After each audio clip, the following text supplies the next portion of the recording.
नमस्कार शेतकरी बंधूंनो, आपला बळीराजा या यूट्यूब चॅनलमध्ये तुम्हा सर्वांचे मनपूर्वक स्वागत। शेतकरी बंधूंनो, तुमच्यासाठी शासनाने एक आनंदाची बातमी दिली आहे। या संदर्भात आपण आजच्या व्हिडिओमध्ये माहिती पाहणार आहे।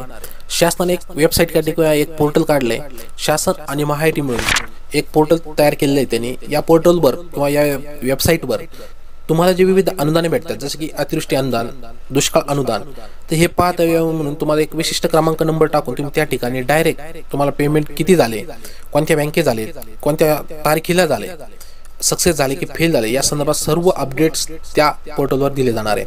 सुरुवातीला काय व्हायचं, आपण महाई सेवा केंद्र किंवा सेतूमध्ये जाऊन KYC करायचो, पण ते पेमेंट कधी आले किंवा बँकेत आले का नाही, कोणत्या बँकेत गेले हे सुद्धा आपल्याला समजत नव्हतं। किंवा जर माहिती करायची ठरली तर तुम्हाला तहसीलमध्ये पाहायला मिळायची, किंवा तुमचे जे आधारला जी बँक लिंक आहे, आपण ते NPCI लिंक म्हणतो, मॅपिंग म्हणतो, तर त्यावर तुम्हाला पाहता येत होतं।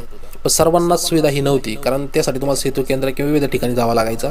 तर शासनाने एक पोर्टल लॉन्च केलं, जेणेकरून तुम्हाला जे अनुदान भेटलेले ऑनलाईन मंजूर केले, तुम्हाला समजा अतिवृष्टी अनुदान किंवा दुष्काळ अनुदान, ते डायरेक्ट तुम्ही मोबाईलवर पाहू शकता किंवा पाहता यावे म्हणून।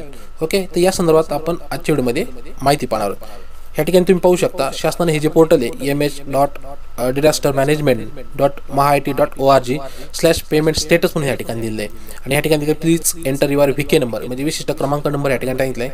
या ठिकाणी विशिष्ट क्रमांक नंबर टाकला आपण, तर तुम्हाला या ठिकाणी सर्व माहिती पाहायला भेटेल। तर आपल्याकडे बघा एक डाटा आहे अतिवृष्टी अनुदान संदर्भात। या ठिकाणी तुम्ही पाहू शकता, जवळजवळ आय थिंक मला वाटतं 23,000 पर्यंत हा डाटा आहे। ओके, 22,653 पर्यंत। ओके, थोडं ब्लोअर करीन। या ठिकाणी आपण एक एक्झाम्पल म्हणून एका शेतकऱ्याचं घेऊया। या ठिकाणी ओके, गाडगे म्हणून या ठिकाणी बघा एक्झाम्पल म्हणून आपण घेऊ, विशिष्ट क्रमांक कॉपी करू या ठिकाणी आणि ह्या ठिकाणी पेस्ट करू। हे तुम्हाला मोबाईलवर सुद्धा पाहता येणार, तुमच्याकडे जर विशिष्ट क्रमांक असेल तुम्ही या ठिकाणी पाहू शकता। बघा, ह्या ठिकाणी स्टेटस काय दिले, VK नंबर दिला आहे, म्हणजे विशिष्ट क्रमांक दिला आहे, अकाउंट होल्डर नेम दिले, या ठिकाणी त्या कस्टमरचं नाव आहे किंवा ज्या शेतकऱ्याचा अनुदान मंजूर झाले त्या शेतकऱ्याचं नाव या ठिकाणी, अकाउंट नंबर या ठिकाणी कोणत्या अकाउंटमध्ये जमा झालेले आहे, ओके, कोणत्या तारखेला जमा झाले, कोणत्या बँकेमध्ये जमा झाले, ओके, IDBI बँक म्हणून या ठिकाणी सांगितले, अमाऊंट किती 2,550 या ठिकाणी, रिमार्क काय दिली या ठिकाणी, तर सक्सेस म्हणून सांगितले, पेमेंट स्टेटस सक्सेस म्हणून या ठिकाणी अशा प्रकारे सांगितले। हे डेमो म्हणून आपण बघितलं। आपण दुसरं एक बघू, ओके, कारण म्हणून या ठिकाणी त्यांचा एक नंबर घेऊ आपण, विशिष्ट क्रमांक कॉपी केला, त्यानंतर आपण या ठिकाणी पेस्ट करणार। ओके, ह्या ठिकाणी डाटा आला, ओके, विशिष्ट क्रमांक, अकाउंट होल्डर नाव, अकाउंट नंबर सुद्धा आला आहे, कोणत्या बँकेचा, इंडियन पोस्ट पेमेंट बँक लिमिटेडमध्ये 9,350 सक्सेस म्हणून असा डाटा या ठिकाणी आलेला आहे। ओके, तर शासनाने तुमच्यासाठी एक सुविधा केलेली आहे। पहिलं काय व्हायचं, KYC केल्यानंतर ते पेमेंट आलं किंवा नाही हे सर्व माहिती आपल्याला पडत नव्हती, किंवा मेसेज सुद्धा पडत नव्हता आपल्याला। तर शासनाने ही सुविधा केल्यामुळे आता शेतकऱ्यांना जास्त पळापळ होणार नाही। घर बसल्या मोबाईलवर तुम्हाला तुमच्या खात्यावर हे अतिवृष्टी अनुदान किंवा दुष्काळ अनुदान जमा झाले आहे की नाही या संदर्भात सर्व अपडेट तुम्हाला पाहायला मिळेल।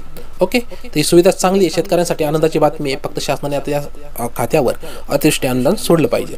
ओके, तर मित्रांनो, या व्हिडिओ संदर्भात तुमच्या काही प्रतिक्रिया आहेत कमेंट बॉक्समध्ये नक्की सांगा। व्हिडिओ आवडला असेल तर व्हिडिओ लाईक करा, चॅनल अजून पण म्हणजे आपल्या बळीराजा चॅनल जर सबस्क्राईब केलं असेल तर चॅनल नक्की सबस्क्राईब करा।